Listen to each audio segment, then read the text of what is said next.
Today we're in the second installment of our 5-part series on Learning 101. Last week we discussed creating disfluency. Today we'll explore distributed learning.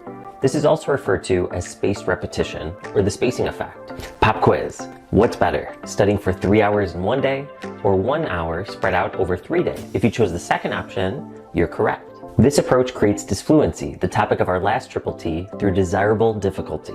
For example, when starting the second day's 1-hour study session, the student will have forgotten some of what they studied the previous day, requiring them to engage in active recall, which solidifies their understanding. Let's contrast that with the student doing their 3-hour cram session the day before the test. They experience the fluency illusion, and the concepts they forget arise the following day during the test when it's already too late, since they can no longer revisit their study materials. For our procrastinators out there, I'm sorry to be the bubble burster, but this theory essentially explains that cramming doesn't work. We already discussed how effective flashcards are for testing you through active recall. Voy a compartir contigo la técnica que recomiendo con todos mis estudiantes de español. When students have around 60 vocab words to study for a quiz 1 week or so away, I recommend they study just 8 words per day, but in the following cumulative fashion. On the first day, you'd star the first 8 words. Then you choose just the starred 8 and go to flashcards. So let's start with the first one, to camp. I don't know it, it's new vocab, so I go ahead and click on it. Acampar.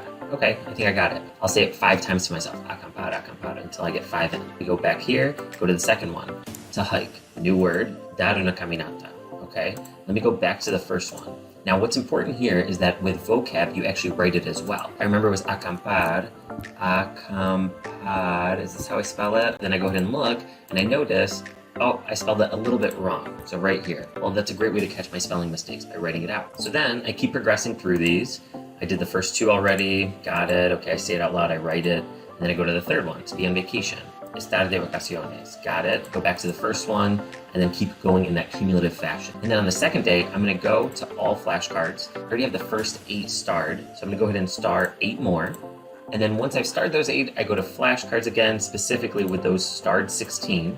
And then when I review the first 8, I don't need to do it in a cumulative fashion. I'll go through them, obviously saying them, writing them, etc. And then once I get to my 9th word, which is gonna be the first word of the day, that's when I start doing the cumulative fashion. Doing this one, then building onto the first and the second, first, second, third, etc. This approach takes about 15 to 20 minutes per day tops, and I found it to be extremely effective with students. Be sure to check back in next week when we discuss the 𝘿𝙞𝙨𝙩𝙧𝙞𝙗 effect.